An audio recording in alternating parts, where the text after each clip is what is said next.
Bonjour et bienvenue sur ma chaîne. Aujourd'hui je vais vous présenter mes coups de cœur, adolescence et adulte on va dire. Les derniers vraiment bons romans et bons mangas que j'ai aimés depuis tous les coups de cœur d'enfance que je vous ai présentés dans une précédente vidéo. Il y en a 5, mais plusieurs sont des sagas, c'est pas vraiment 5 livres. Vous pouvez tous les retrouver sauf un dans la liste de mes lectures livres addicts. J'ai essayé déjà à une époque de retrouver tout ce que j'avais lu dans mon enfance et adolescence et de dater un petit peu tout ça. Donc j'ai pas mal de choses qui sont approximatives, mais je pioche un petit peu là-dedans pour vous parler justement de ce que j'ai pu lire d'intéressant et dont je pourrais vous parler. Qu'est-ce que tu fais? Juste une petite aparté pour vous présenter la tarionnette du jour dans son petit jersey rose. Elle a un peu froid parfois, donc on lui met un petit jersey à sa taille. Voilà la poupette Taria.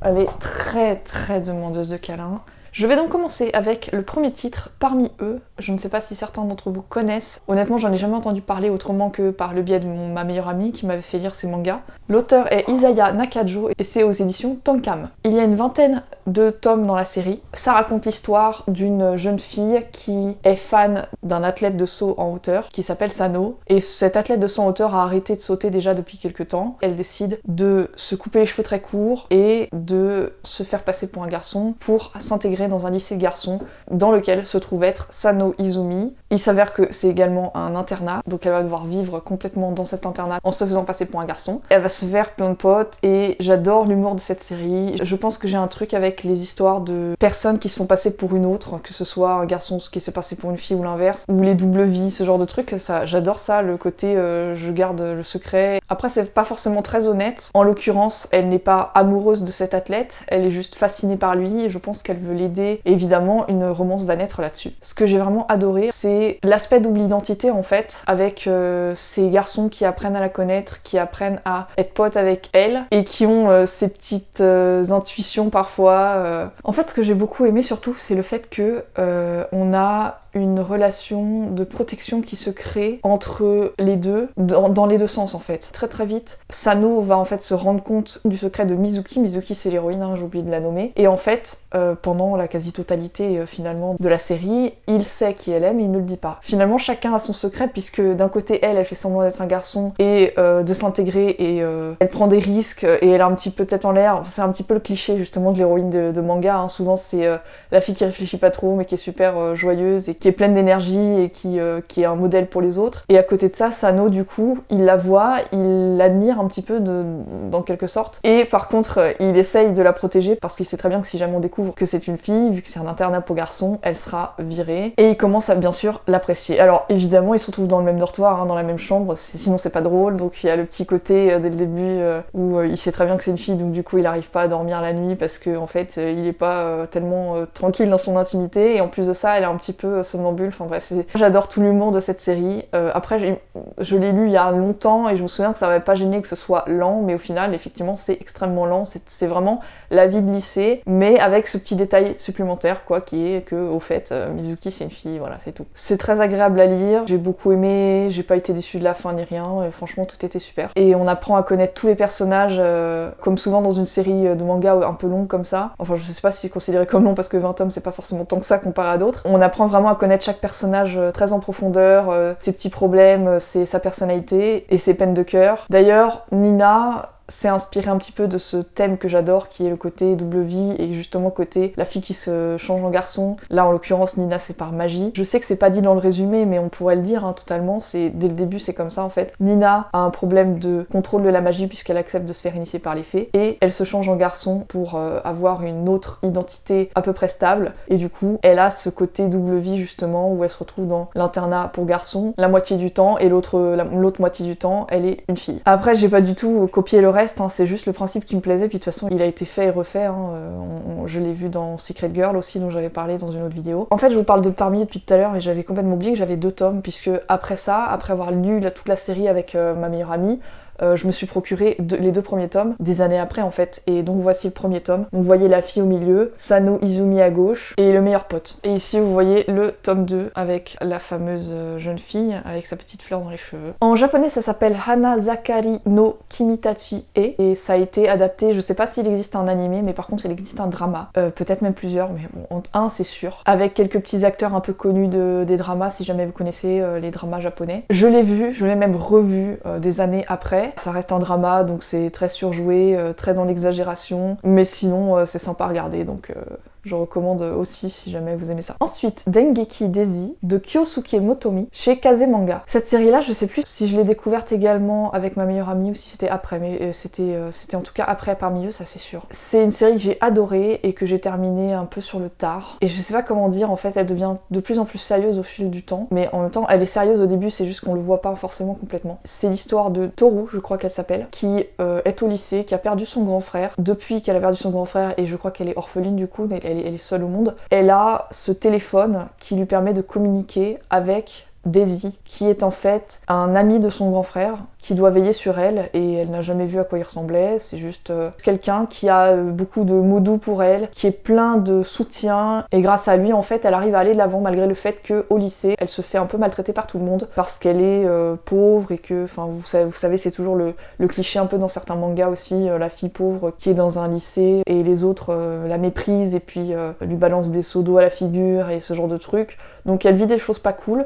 Et à côté de ça, elle a ces petits messages de Daisy qui la soutiennent et qui lui font chaud au cœur. Elle aime Daisy par-dessus tout, je dirais pas que c'est de l'amour romantique, on va dire, mais elle pourrait surtout pas perdre ce téléphone. Et d'ailleurs, à plusieurs reprises, il va y avoir un risque pour elle de perdre ce téléphone, il a été volé ou ce genre de choses. Et ça va être un grand drame pour elle parce qu'il faut absolument qu'elle puisse communiquer avec Daisy parce que c'est la seule manière pour elle de communiquer avec lui. Malgré le fait que l'histoire finalement soit basée sur une différence d'âge assez énorme, parce que elle a 16 ans et Daisy, il s'avère qu'il a 24 ans, personnellement, ça m'a pas dérangé. Je pense que dans un manga, c'est quand même bien moins dérangeant que dans la réalité, évidemment. Et je pense qu'on s'en rend pas tout de suite compte en réalité parce que finalement, ça c'est des personnages de manga. On n'a pas tout de suite des précisions sur leur âge. Je l'ai lu il y a un certain temps. Peut-être que maintenant, en le relisant, je verrai les choses d'une manière différente. Il s'avère qu'il est en fait on va dire le jardinier de l'école. Il s'occupe enfin c'est le gardien. En fait, il s'occupe un peu de tout. Et en l'occurrence, il s'occupe des fleurs et du jardinage et de différentes tâches comme ça. Et à un moment donné, elle va vraiment subir un harcèlement de la part d'autres filles et elle va casser une vitre, je crois. Et donc, le jardinier va lui dire qu'elle est punie et qu'elle doit l'aider dans ses tâches quotidiennes, le temps de rembourser, entre guillemets, cette fenêtre cassée. Et en fait, comme je le disais, la différence d'âge, elle est pas marquante, je trouve. Je pense que dans un roman, ça me plairait pas du tout de lire, mais dans un manga, ça passe toujours mieux, bizarrement. Et si on fait abstraction de ça, de toute façon, on réalise qu'il n'y a jamais de rapprochement physique, la romance passe beaucoup mieux. Surtout que dans le cas de Daisy, il a ses raisons pour ne pas vraiment approcher Teru. Il ne va jamais vraiment dévoiler son identité à Toru, mais il va la protéger, entre guillemets, de loin, mais finalement plus tant que ça, puisque elle a cassé une vitre et il a sauté sur l'occasion pour la rapprocher, entre guillemets, de lui, pouvoir lui parler, même si il garde son secret pour lui. Tout est basé sur la découverte de Toru, sur la raison pour laquelle son frère est décédé, qui est vraiment Daisy, et le développement de sa relation avec lui, et sa manière à elle de grandir, on va dire, parce qu'au fur et à mesure que les tomes passent, on sent vraiment qu'elle devient plus mature, et que les enjeux deviennent de plus en plus sérieux. À un certain moment, on parle même plus du lycée en fait, il commence à y avoir des dangers extérieurs au lycée, il commence à y avoir des vrais méchants, et avoir des histoires un peu plus sérieuses, et je me souviens que ça avait vraiment pris une allure sympa à lire. Les personnages m'avaient impressionné, Toru m'avait vraiment beaucoup impressionné dans sa manière de grandir et son intelligence, parce qu'elle est vraiment super intelligente et rusée, et jamais j'ai eu l'impression que Daisy profitait de quoi que ce soit vis-à-vis d'elle, il était plus justement à rester distant et à se dire elle ne me mérite pas, etc. Et donc du coup, il n'y avait pas de situation malsaine entre eux en fait. Je vais passer à Kate Daniels, la série de Ilona Andrews, qui est chez Milady. Je ne l'ai jamais terminée, j'ai lu les 4 premiers tomes, et en fait à l'époque où je les ai lus, il n'y avait pas de suite. Et comme je le disais dans certaines vidéos, je ne lis pas la suite quand elle n'est pas sortie immédiatement, et après j'oublie, ou je me sors un petit peu l'univers de l'esprit, et après je lis d'autres trucs où j'ai même plus le temps de lire. Et du coup, j'avais jamais terminé cette série. D'ailleurs, à l'époque, je n'étais même pas sûre qu'elle sortirait un jour, parce que j'avais vu que la version anglaise, la version d'origine, était sortie, et les traductions ne l'étaient pas, et je crois qu'il y avait des gens qui se posaient les questions sur si les traductions allaient être annulées ou non, et donc ça m'embêtait fortement parce que je ne voulais certainement pas continuer une série qui ne me donnerait jamais la fin, donc je crois que j'avais carrément préféré arrêter à ce moment-là. Et d'ailleurs, il n'y a pas si longtemps, vu que maintenant j'ai une liseuse Viglio, je me suis retéléchargé les 4 fichiers que j'ai achetés sur Amazon, et je les ai mis sur Vimeo. Du coup je pense que je vais peut-être les relire un jour si j'ai pas trop de lecture, parce que là j'ai reçu un service presse, donc je suis en train de lire Paradis et Damnation en ce moment, donc je vais pouvoir en parler dans le prochain point lecture. Mais en dehors de ça, je pense que je devrais pouvoir relire Kate Daniels, j'ai tellement adoré que j'espère vraiment que c'est pas juste une impression, que je vais toujours autant adorer en relisant. Mais voilà l'histoire. Je vais vous lire le résumé parce que c'est trop vieux pour moi et je saurais même plus vous dire exactement ce que ça raconte. Le monde a subi une apocalypse magique. Nous avons poussé le progrès technologique trop loin et maintenant la magie est revenue avec une vengeance. Elle arrive par vagues, sans prévenir, et disparaît aussi soudainement qu'elle est apparue. Quand la magie est élevée, les avions tombent du ciel, les voitures calent, l'électricité s'éteint. Quand la magie est en baisse, les armes fonctionnent et les sorts échouent. C'est un monde instable et détraqué, la magie se nourrit de la technologie, rongeant les gratte-ciel jusqu'à ce que la plupart d'entre eux s'effondrent. Des monstres rôdent dans les rues en ruine, des ours garous traquent leurs proies, et des nécromanciens contrôlent par l'esprit des vampires assoiffés de sang. Dans ce monde vit Kate Daniels. Kate aime un peu trop son épée et n'a pas la langue dans sa poche. La magie qui coule dans ses veines fait d'elle une cible, et elle s'efforce de rester dans l'ombre pour échapper aux terribles secrets qui entourent sa naissance. Mais parfois, même les tueurs entraînés se font des amis et tombent amoureux, et quand l'univers essaye de les mettre à terre, ils ripostent. Voilà, ça me rappelle un petit peu l'univers justement en lisant tout ça, parce que je me souviens du caractère assez trempé de l'héroïne, je me souviens effectivement qu'elle avait sa fameuse épée qu'elle emmenait partout, je me souviens d'une romance qui démarrait, j'aurais vraiment aimé avoir la suite de cette romance, donc je pense que je vais vraiment relire cette histoire. Et ce que j'ai adoré dans cet univers, en fait, c'est le côté super original des vampires à l'époque où moi j'avais lu Twilight et où j'avais vu, je sais pas, Vampire Diaries, j'avais vu tout un tas de séries sur les vampires fleurir un peu partout. C'était toujours la même chose en fait, c'était toujours des beaux gosses. Bien sûr, Twilight c'est un petit peu différent parce que la lumière du jour, il brille, c'est pas la même chose. Mais c'est toujours les fameux beaux gosses au sang-froid, la peau glacée, immortelle, qui peuvent transformer n'importe qui, etc., etc. Puis la guerre entre les vampires et les loups-garous ou autres types de bestioles. Là, les vampires, dès le début, on en a un super exemple en fait. C'est des créatures mortes en fait, c'est comme des zombies, disons, contrôlés par des nécromanciens. Donc en fait, dès le départ, on rentre direct dans l'action avec Kate Daniels qui se fight un vampire en fait qui est en train de rôder au plafond et elle se le bute, je sais plus comment, mais c'était assez magistral. Tout de suite, ça met le ton de l'histoire quoi. Et je m'étais dit, wow, intéressant, les vampires c'est pas du tout la même chose que dans d'autres univers, et j'avais envie de voir ce qu'il y avait d'autre de différent. Alors, il y a aussi les change-formes du coup, puisqu'elle va se retrouver un peu au milieu de toutes ces créatures qui sont des humains qui se transforment en différents animaux, et je crois qu'ils sont donc par meute ou par groupe, ils vivent séparément. Et il y a ce fameux nom qui revient, je sais même pas si j'ai besoin de vous le dire parce que c'est pas vraiment important, mais ce qui est important c'est de savoir que ce nom, c'est vraiment la personne que Kate Daniels déteste le plus au monde, que je crois elle veut même tuer, et qu'elle traque. On comprend que bien sûr ça a un lien avec ses origines, avec son histoire. Ce que je trouvais super rigolo, c'est que elle finissait systématiquement à l'hôpital, avec des blessures de partout. Voilà, elle finissait dans un lit d'hôpital ou en convalescence.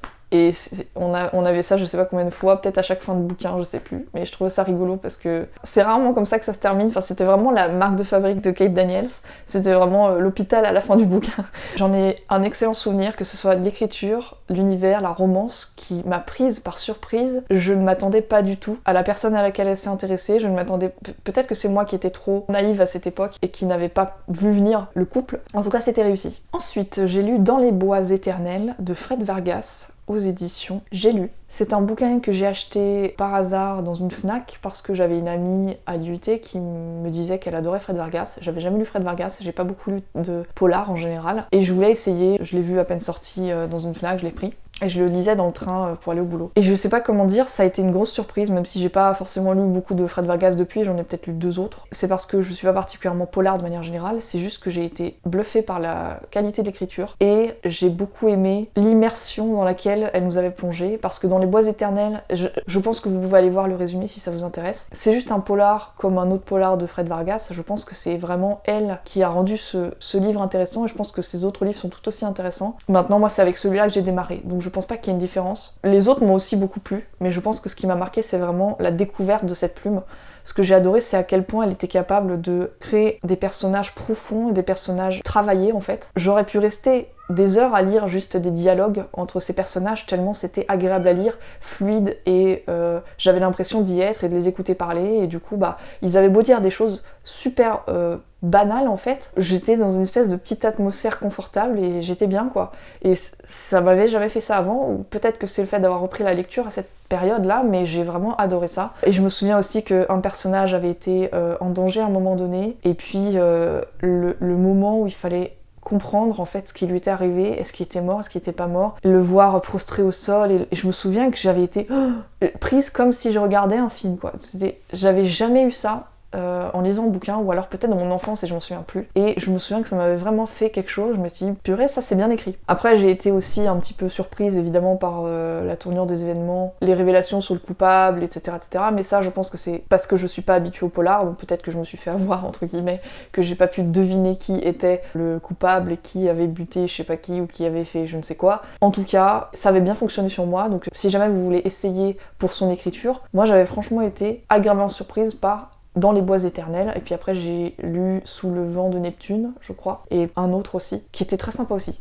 Mais voilà, encore une fois, comme je suis pas très polar, je me suis contentée de ça. Et enfin, je vais vous parler de La fille du train, de Paula Hawkins, chez Pocket. Il s'agit d'une fille qui est pas forcément super joyeuse dans sa vie, pour plusieurs raisons qui vont être expliquées par la suite dans le bouquin, qui prend le train pour aller travailler, c'est en Angleterre je crois. Elle prend ce train et sur le chemin, il y a une maison sur le côté des rails, et sur cette terrasse donc il y a toujours ce fameux couple qui sort, qui se parle, qui se sourit, qui se prend son café le matin, etc. etc. Et elle les observe à chaque fois que le train passe et qu'elle a pris sa place habituelle. Et elle s'imagine un peu une vie en fait, elle leur donne des petits noms, elle imagine qu'ils s'aiment par-dessus tout, que c'est le couple parfait, ils ont l'air tellement heureux et elle les envie. Elle se fait un petit peu des illusions sur eux bien sûr. Et un jour, la femme va être portée disparue. Et le roman entier en fait a 3 points de vue. Ce sont toujours des femmes, donc ce sont elle, la femme de ce couple, et la nouvelle femme de son ex. Parce qu'elle était, je sais plus si elle était mariée, mais en tout cas elle était en couple avec un homme qui s'appelle, je crois, Tom, et ça s'est pas trop bien passé avec lui. Il l'a quitté, et elle l'aime encore. Et donc elle est vraiment malheureuse, et malheureusement, elle noie son chagrin dans l'alcool. Elle est un petit peu le fantôme de ce qu'elle était. Et quand elle va vouloir aider l'enquête pour retrouver cette femme, alors qu'elle ne connaît pas ces gens finalement, on va un peu la prendre de haut et on va pas comprendre ce qu'elle fait là, celle-là, qui en plus a pas l'air super lucide, qui a pas un train de vie très respectable, etc., etc. Et donc du coup, on va dire que c'est une espèce d'enquête qu'elle va se mettre à mener un peu malgré elle, et parce qu'elle s'implique un petit peu trop dans la vie de ces gens, pour découvrir ce qui est arrivé à cette femme, et pour essayer de défendre finalement l'homme qui lui a paru toujours aimant vis-à-vis d'elle. Et à côté de ça, on a un parallèle avec sa propre vie et avec son besoin de renouer avec son ancien compagnon et de comprendre ce qui n'a pas été entre eux. Je dirais que c'est plus pour le lecteur de comprendre parce qu'il y a tellement de choses à découvrir. Je sais pas si ça donne très envie. Vous pouvez lire le résumé sur internet. Je vais essayer autant que possible de pas donner le résumé quand je me souviens suffisamment bien de l'histoire, même si là c'est peut-être pas le cas. Mais en l'occurrence, je vous suggère d'aller voir le résumé si vous n'avez pas peur d'être spoilé, parce que parfois les résumés sont un peu spoilants. Il y a énormément de choses à découvrir. Moi j'ai beaucoup aimé ce livre, je me souviens que j'ai atteint un certain stade et je pouvais plus m'empêcher de lire, et d'habitude je lisais dans le train en rentrant chez moi le soir, et puis à un moment donné, je lâchais plus le bouquin en fait. C'est-à-dire que je rentrais chez moi et je continuais à lire. Donc ça c'est généralement un bon signe que le bouquin me tient en haleine, et que si je peux plus le lâcher comme ça, c'est que là j'ai atteint un stade où c'est suffisamment bien écrit et c'est suffisamment prenant pour que je veuille continuer alors que j'ai d'autres choses à faire quand je rentre chez moi. Je me souviens que j'avais vu le commentaire de quelqu'un qui avait jugé le roman et qui avait dit que c'était un roman pour les femmes parce qu'il était écrit du point de vue de 3 femmes, et que du coup, forcément, il y avait que les femmes qui pouvaient le lire et apprécier. J'avais trouvé ça un petit peu fort de dire ça parce que je n'ai pas vu en quoi ça pouvait avoir un lien avec le genre du lecteur. Je pense que tout le monde peut se mettre à la place des 3 personnages et de ce qu'ils vivent. Donc je recommande ce roman dans tous les cas parce que c'est un bon petit thriller qui s'enchaîne sans difficulté, et moi j'ai beaucoup aimé. J'ai terminé cette vidéo et il était temps parce que là il commence à faire sombre. Malheureusement je n'ai pas encore pu mettre en place mon ring light pour faire un petit peu de lumière supplémentaire. Il me faut un autre trépied, mais il faut que je mette la main dessus parce que je sais qu'on en a un. Je vais donc vous laisser. J'espère que cette vidéo vous a plu. N'hésitez pas à me dire si vous avez déjà lu ces romans ou si ça vous donne envie de les lire. Je suis preneuse de commentaires. N'hésitez pas non plus à vous abonner et à liker ma vidéo. Et je vous retrouve une prochaine fois pour une nouvelle vidéo.